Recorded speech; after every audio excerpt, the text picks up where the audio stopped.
Welcome to the Church of Thomas.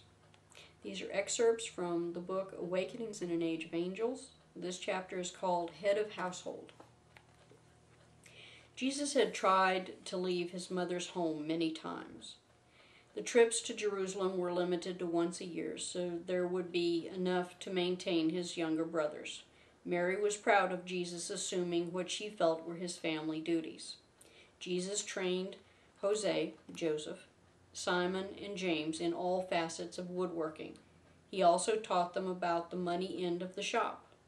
All the boys loved working in the shop except for James. James had to have his hands in the soil. A small family garden plot just outside of town was lovingly tended, but it was too small for James. His youthful energy begged for more. A gift from the one in the form of a windfall would soon arrive to ease James's tension and restlessness.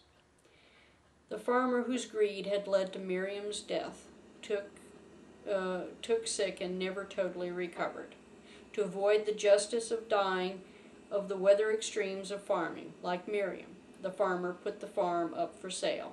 He knew the one was punishing him for his lack of charity. He priced it for quick sale. It was not just a fair price, but it was a little below the true value. No one seemed interested in buying the farm, however. It was on the market for many months. The farmer was in dire straits and hardship from his lack of offers.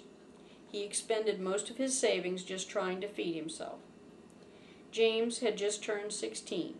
He had prayed long and fervently about the farm. He wanted to get out of the shop so badly it was driving him crazy. He longed to be outside. The shop was stifling. He felt like a bull in a press at castration time.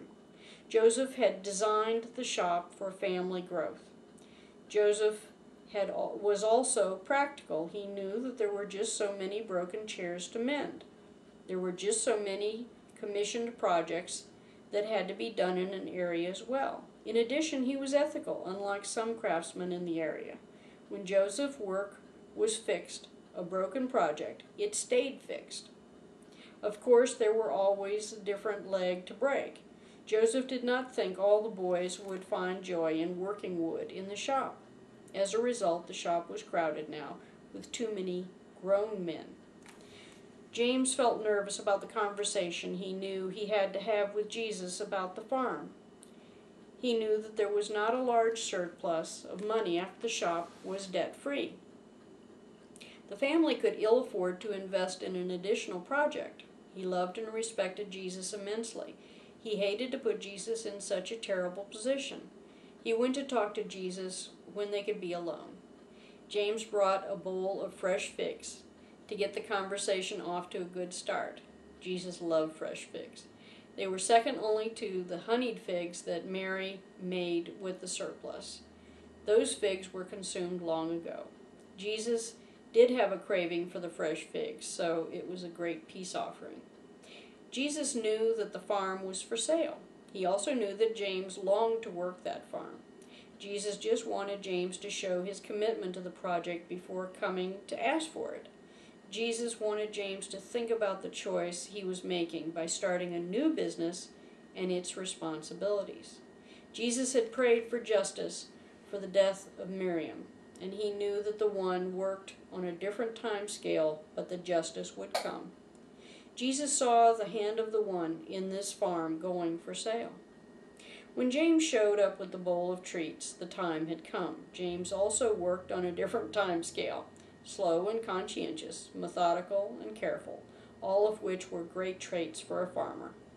Jesus was glad that the tension of the fervent youngest brother would be eased now. James's inheritance would be the farm. This might not sound like a problem in modern times, but as the youngest, he might have been left totally out of inheriting, except as a family helper. But they might never have a true say in the business he was helping to build.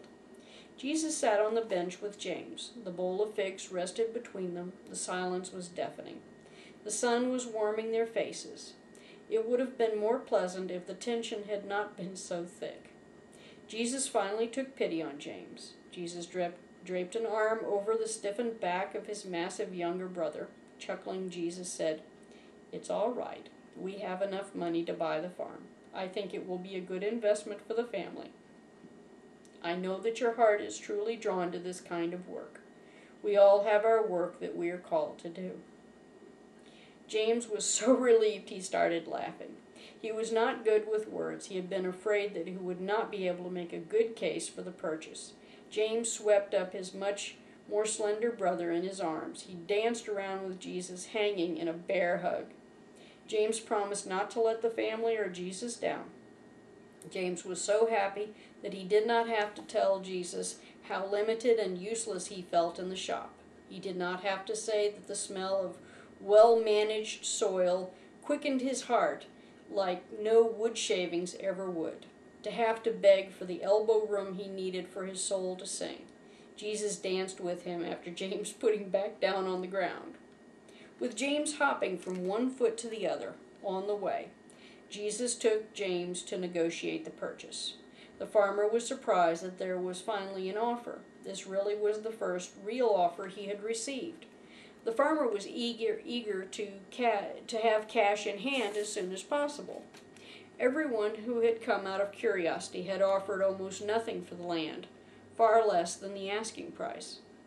Jesus was firm but fair. The farm implements and equipment were included. The matched oxen with their harnesses, with one donkey, were included. They did the plowing and the hauling. There were even a few sheep and goats. No additional work, supplies, animals, or tools would be needed to be purchased to run this new farm of James's. No more money would have to be earned to make the farm produce. With James's labor, this had just become a family asset. Jesus, James, and the former owner registered the change of ownership that very day. At the evening meal, James could not stop talking about his plans. James wanted to talk about planting, soil needs, crop rotation. His excitement was contagious. Before anyone knew what was happening, Simon spoke up. Simon was quiet, steady, and reserved. Simon had not shared his love of soil before. He was not a leader and would never have spoken up about his hidden passion had it not been for James's initiative. James was overjoyed. 2 men working the farm would be much more efficient.